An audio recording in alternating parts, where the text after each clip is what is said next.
Welcome to the Crafty View. I'm Diane Williams, the host for the show, and today I just love coming out here at the Craftsmen's Guild, and there's a couple of new people out here that I think we should all meet and find out what they do, how they do it, and why they love it so much. Ready? Okay, today we're going to talk with Will Burgess. How you doing? I'm doing all right. How you doing, Diane? All right. You have some interesting art. When did you get started doing this, and what inspired you? I've always worked with my hands, doing different types of woodworking or construction or a lot of other various jobs, oil field, all kinds of things. And I always had a deep appreciation for art kind of across all mediums. My mom always did a lot of sewing, and my grandfather, he built houses and all kinds of other stuff, made sewing machines and furniture and stuff. So I learned at an early age to appreciate this stuff. And then I fell in love with just the fractal techniques using a Lichtenberg device. So you use high amperage electricity to create all these fractal images across all these different pieces. And from piece to piece, you can't replicate it because the grain of the wood, how much moisture you use, and how much power you give to it dictates on how it wants to travel through the wood. So from piece to piece is something that is always going to be uniquely its own. So Wow. I really like that technique. I like fusing it with other techniques as well. But yeah, I'm always expanding on different ideas and things. I've got way more ideas than I have time, put it that way. Talk to me about the tools that you use to fractalize it. Well, you have to make your own. They do make some devices that you can buy that are supposedly safe versions because you are using high amperage electricity. If you touch it while it's under power, it will stop your art on contact. You're done, and there's no bringing you back. So you have to be very careful and methodical about your approach. Look at that. But I built my own devices. Used different high amperage transformers to manipulate the electricity or to give it power, and then you manipulate it to travel. So like this piece, for instance, I did like an intersecting ocean wave look. It wants to travel from point to point. So anytime it's doing something like that, you're completely making it. It would never do that on its own. Okay. So on a big enough canvas, I could write your name in it. On a big enough canvas. Yes, man, where I can spread it out, or just I could do it smaller, I guess. And then the coloring in there. I use it's commercial grade, like restaurant tables, how they have that thick Yes. epoxy coating. It's different epoxies like that with all kinds of different pigments. Some of them glow in the dark. Down the road, some of my higher end pieces, I'm gonna do some like dinosaur bone, meteorite, and rare gems and stuff inlaid in the resin, so it'll be transparent resin showing you all that stuff in the wood. So These yeah, are always nice. expanding, just kind of creating new things and applying the different finishing techniques. There's also no clear coat on any of this. This is all bare wood. So if you feel that, just so people they can't feel what you're nice. feeling, but they'll understand when they hear you. That's bare wood. That's just a hand rubbed oil finish. So that's wood you're touching. There's no coating over that. And that's where the art comes in. Like this, it looks, when you look across the top, you see how you see all that little smudgy looking stuff? Yeah. That's because it's such a fine surface that all those grain layers, when you're up here, you're seeing all those separate grain layers, but they're all, you can feel, you can't feel any of them. Look at this. Or this one, it's like an ocean wave.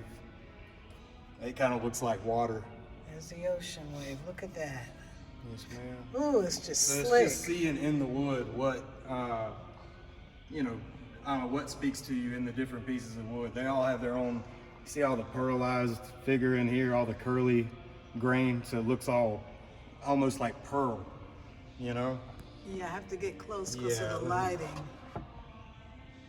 Thank you. I got it lighter now. See, Oh, and from piece to yeah. piece of wood, they all have different character like that. So it's just bringing out the natural, whatever that piece of wood has to offer. Man, And, this is cool right here. Yeah, that all glows in the dark too. If you put that in the Are you dark, kidding I'm me? telling you, it glows crazy, like really bright. Yes, man, this one too. Quite a few of them. I'm working on some other pieces right now specifically that have a lot of wood. Take a powder look in at this one you wore. Yes, There's a Celtic symbol in there. Yes, man. This is one of my favorite art pieces here. This is completely book matched. So the grain of both pieces of wood is an exact match from panel to panel, and the burn is an exact match as well. Oh. and feel that one. It's the same thing. That's a hand rubbed oil finish. There's no It coating on there. feels so good, you all. It's more like stone versus wood. It is. That's what I That's aim a for good with my example. finishes. So it feels more like a piece of stone than it does wood. Like your countertop, like a granite countertop. Yeah. But that's bare ambrosia Did you maple. put this all together yourself? Yes, ma'am. I did the frame. This is some of the frame material trim material I built. And so I built the anchor, the board for the backer board, and I wanted to separate it so that it gave it different depth. It gives If it all this was joined, it would be solid, so it would look like this, right? Well, with it separated, it makes it look like this is kind of It suspended. gives it a little bit, yeah. And so it's dimension. a frame within a frame. Yeah, I you wanted see? the people And to see having that. the corners open, yeah. it gives you more linear perspective as well. Yes. To take your eyes in different directions, and then the burns are obviously already doing that. So, yes, ma'am. And this piece right here. This was just taking a natural piece of wood. I saw an ocean sunset. So I did see the it. blue. I pulled all the texture out so you could feel all that, so it looked more like the texture of the water. And did the blue here and let this You almost knot get a be sense the of sun. the water when you touch it Yes, too. ma'am. I let the knot be the sun and did the red tint to the top, just the So red cool. and orange to give it like just kind of a natural wooden sunset. I'm hoping that the colors will really come out in this video. Yes, ma'am. If because the sun was on the back side of the building right now, it would be a whole Yeah. lot better. Later on in the afternoon, it'll probably be really bright back here. Now tell me your input on this Yes, ma'am. piece here. Yes, ma'am. This is I've made a few different chessboards. This one is black walnut squares with hard rock maple for the light squares trimmed in purple heart. I've done some in the past in different patterns. Then I'll do this burn technique and then inlay the burns, so you'll just have burns traveling across the whole board. But I can't. Those usually sell as soon as I finish those. Yeah, I imagine they do. Now, did you see someone else do something like this? I've never seen I had this. seen a crude version of this technique before that I could show you some pictures of some similar, or some even local guys that do it that have the same burns. It's more like, hey, look, I burned something with electricity, yay! But there's no methodical approach. Like, they don't dictate; they just hook it up and let it do what it does.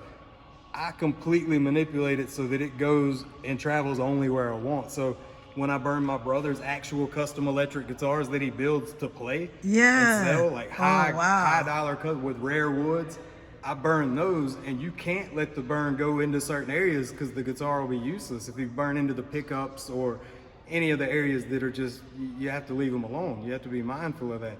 And it also, you have to make sure that it leaves a texture that's still pleasant, so there's no jaggedness to where you Yes. let the burn wrap around the guitar. But yeah, you have to be able to control where it goes, and that's where the hours and hours of experimentation and learning and developing You've your made own some process. mistakes in your days to figure out something new. The only mistake with me in this would be, like I said, making contact with it and dying doing it, because Oh, that's God. the severe. I can't stress enough to anybody that would be attracted to the look of this and would think about it. Research thoroughly, and I would say after doing that, build your own burning devices, because there's no safe way to do this. It's high amperage electricity. If you touch it, it's going to put you on the floor immediately and trip the breaker and your breaker panel at the same time. I'm laughing because You know, I was thinking about a piece. I'm like, I got my eye on that piece. I Yes, got my ma'am. eye on that piece. But dag, if you could almost die doing it, it might be a high price I say piece. that just to stress Look to at this anybody piece, that would y'all. be tempted, because there's a lot of YouTube tutorials love that would that. say, hey, this is the way, or this is the way. And if you just start experimenting without doing thorough research, it's not that you can't try the technique and learn how to play with it and practice with it, but if you don't use I'm very OCD. Yeah. And so I have a very methodical, systematic approach to any task that I'm doing, from sanding to oiling to burning. So I don't ever break my protocol. If you break protocol one time and forget Yes. that it's under power, and it's not, it can be fully under power but not be doing anything. So it'll look completely inactive. And if you lose track of where you're at and forget that it's under power, the minute you touch it, the breaker panel trips the breaker in your wall, feeding power to that, and it trips your breaker and puts you on the floor on contact. Oh my God. Like, even if you had a team of professionals to resuscitate you right there on the spot, the odds of them bringing you back is 60-40, not in your favor. Even if they had an AED and a crew of people, it's just such a jolt to your system. I'm scared to You know? ask, what protocols do you have in place? Do you have Multiple the jolted- safety, yeah, Okay. because some people handle it. They handle their leads while it's under power, and they just move them around, and that's where you have way more risk involved, because so many other things can go right. If anything goes wrong in your system that you're unaware of or weren't paying attention, you're touching it already. So Yeah. I set mine, I get my leads exactly where I want them, and then I stay at least this far away. It depends, because you have to move them a lot depending on how intricate a burn path you're trying. He stays like a foot, 2 feet away. Yeah, you have to be at least. I have to be. That's a lot closer than I would recommend people starting for sure. Okay. When I started, I would set my leads up in the places I wanted them to start traveling from, and I would back away, and I would give it power from back here. Intricate burns, making it travel all kinds of crazy ways. You have to move the leads a lot more frequently, so I know where, just by body wise, I know where I'm safe and where I'm not, because I have my system. So I stay in that position, and I just sit here, and when I turn it off, I move my thing, I turn it off. I turn it off, I move my thing, I turn it, but I never break that protocol. The danger really comes, I think, mostly when it is under power, but there's not enough moisture to make it conductive, so it's inactive. It looks like it's doing nothing, but it still has the same amount of electricity connected to it. So that's when it looks harmless, and then if you touch it at that point, it's not harmless. So yeah, it's just one of those things. I'd seen a crude version of it done, and the thought of expanding on and kind of mastering the ability to use that technique to its full potential. So like this piece, I just filled the cracks on the surface to stabilize the piece, and I used the burns just as an accent around the edge. Oh, I like how you finished it on the back. Yes, So ma'am. it's not going to rub against, like my iPad. I got a new tablet, and it scratched because it rubbed on the table. You know, Yes, and this ma'am. has a little. Yes, ma'am. I keep rubber feet on any of my Yeah. pieces that are meant to be on a surface. I always put rubber feet on everything, just that way it won't slide too. Because some of my pieces, you feel how smooth it is. If you didn't have rubber feet and you put it on a smooth counter, it'd be like a hockey puck on ice. Yeah. It would just Oh, slide wow. straight. If you tried to use it, you'd be trying to get something off of it. It'd be sliding off it. So I have to put rubber feet on them because they're just too smooth. It's not that, really, mine won't hurt your furniture.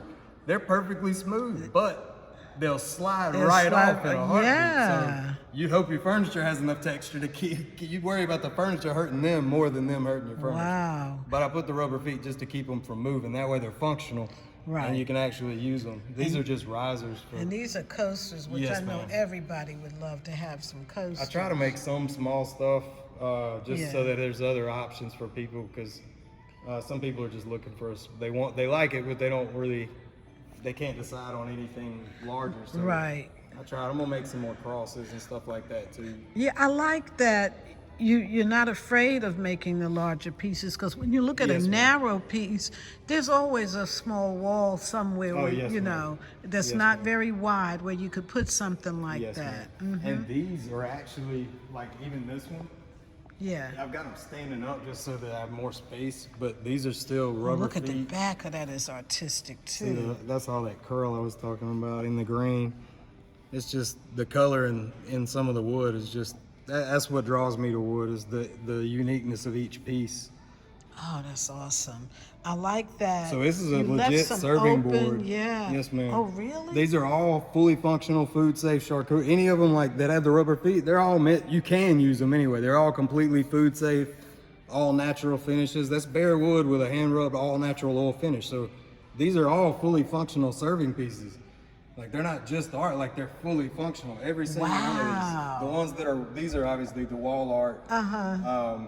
But even the chessboard is finished with the same, you could eat off the chessboard. Everything I do is finished with the same food safe material, That's oils important. and waxes. That way it's all natural. If you want to use it, you can. And That's and you don't have important. to worry about some chemicals. So yeah, even these that are standing up, they look like they may just be art pieces, but they're all, I do what I call functional wood art. Let's take a look So at this that one, piece. oh look, this is a piece of Bradford pear. Look at the grain. Oh, man. That's a Bradford pear. People have them. They hate a lot of them. People hate them in their yard when they get old and they're branchy and on the driveway and stuff. And let's look at But the other when you side. look at them, Oh, look, you all. And then you have your signature. I Yes, love ma'am. that. You I did try to that. brand all my pieces. I'm actually, a buddy of mine does really cool metal work. He's going to design me these medallions, and I'll inlay the actual medallion metal coin with my dragon in the surface, so flush with the surface. Oh, so I'll have an wow. actual, it'll look, you could do it really any metal you want. So you could have like an antique pewter look, or just straight Tibetan gold, or Yes. I mean really anything now, because they can cast them 3D now with anything. Fabulous. So, yeah. Just So fabulous. I'll start replacing on my nicer, artsy, high-end pieces. I'll put those medallions, like river tables and end tables, any of my larger stuff, and any of my, like what I call my heirloom charcuterie. Like that's a big serving board right there, just a real thick, beefier one. But all of them have the same rubber feet. That one is another. It's the same thing. That's a piece of Mississippi black gum's version of sweet gum tree. Yeah. See, they all have the rubber feet. With these pieces, they almost remind me of doors. Where do you envision a person hanging these or placing these? Really, I've often kind of wondered where they're going to end up in somebody's house, like what wall, what room, kind of where they envision it, because everybody's perception and vision is different. It's different, very, So yeah. I've thought about it myself. I know in my house, like in my shop, I've got, if you walked in my shop, you'd see how eclectic I am. I have all kinds of crazy cool art stuff and stuff that I have made that I just don't have anywhere to put or sell yet. Just stuff like this. I've got a cool mirror out of some really old growth oak barnwood. Yeah. That it's two pieces of that wood about this wide in a mirror in between. Man, it's some kind of nice, but yeah, I know where I would hang it, but I really don't know. I want you all to envision this in your library. You know, if you have you don't want too many books in your library. You want to have a wall for something special. And this is such a conversation piece. I can picture it in a library. I could picture it in a den. See, that's me. I think like I'm a guy, so I think like whatever a guy's room in his house, like Yeah, his man room, man like cave. man cave type room.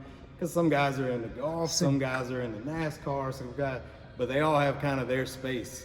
And so the way I look at it is this, would be more of that like library type, Yeah. like a man space or Perfect just like for a an man. office space. Yes. Like a home, like nice, like you said, like a library reading nook or something. I'm gonna get this show up up soon, because I think we're always trying to figure out what to get the husband, the man. tell you, I'm thinking of my two sons, and because you look at a lot of different art stuff, and you may have some better idea, or you may. I want to know what you think in this design, but instead of having it framed this way, where these panels match, they also exactly match. If you put those two ends together, these two ends together, or these two edges together, it matches exactly every way, right? wow. So what I thought about doing was making a backer that's all magnetic and inlaid magnets on the back side of this, so that you can, if you like it this way today, you have it. Oh, you but could do- tomorrow you can have yeah. it this way or this, so you can change it. It'd be one art piece that's multiple pieces in one. You could just flip them around by just lift it. It'll just be magnetic. Oh, this is heavy. Oh, it's beefy because it's attached to a completely solid backer. Yeah. You've got a nice heavy duty wire system Yes, on the ma'am. back of it. I just put tape to just support. to protect where the wires wrap, just to keep it Yeah. from rubbing on the wall or anything. Okay. But yes, Oh, ma'am, it's a it's keen finish to it. He's put the rigor into creating these pieces, you all. the magnetic pen. I think that's something I really want to do with these though, because then they won't be anchored. with Right, screws. They'll be right. I solid. like that idea.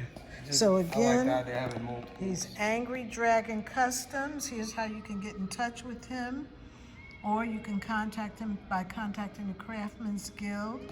And Will, I want to thank you, because this has been new to me. I thought I knew something about everything, 16 years working at the State Arts Commission. Yes, ma'am. But I really enjoy seeing your I've work. really enjoyed the interview. It's nice to have a fellow artisan that just, it doesn't matter if it's your thing or not, just the respect Yeah. mutual respect. I appreciate it. Thank you. Thank you.